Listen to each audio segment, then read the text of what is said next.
ده شكل الراكات بالشكل دهوت بتاع الجهاز.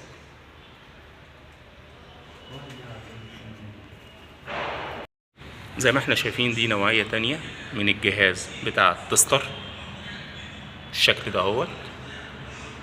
هنشوف طريقة التركيب بتاعته ازاي.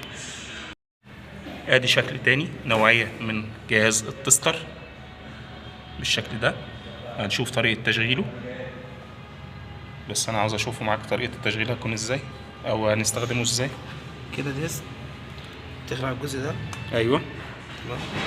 توصل مثلا وليكن الباتشاية دي في الجزء ده. ده طرف. تمام. ده كده البداية. ده طرف مش تمام. مهم اي طرف. ده الطرف التاني بتاعها. تمام. قفل كله. ده كده هو بيقول لي ان الكابل مظبوط التوصيل بتاعه. تمام. تمام. تمام. كده عايز مثلا افصل، اروح فاصل. ماشي. ماشي. وصلت الطرف ده في الجهاز هنا، وصلته في الكابل ومش لاقي الكابل. تمام. واروح جايب الجهاز التاني اللي هو معاه ده، شغل، واروح من هنا عامله سكان.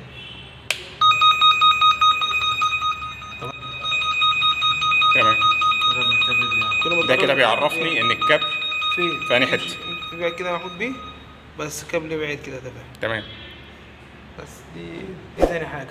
طبعا بقى شاكك ان الكابل هو مش هو، عشان عمال يعمل، برخص نفسي واروح مركبه هنا. خلاص قفل له كله تمام، مش حتى شيء. تمام. ده كده الامكانيات كلها اللي في الجهاز. تمام. لا في بقى تاني حاجات تانية. البي او ديت احنا مش هنحتاجها، بس هو تمام. فيها الخاصيه دي اللي هي البي او دي، اللي هو بيبعت اشاره كابل لكابل اللي فرده. تمام. بس الجهاز ده بقى اسمه ايه او جهاز تيست. يو ان اي تي. يونت.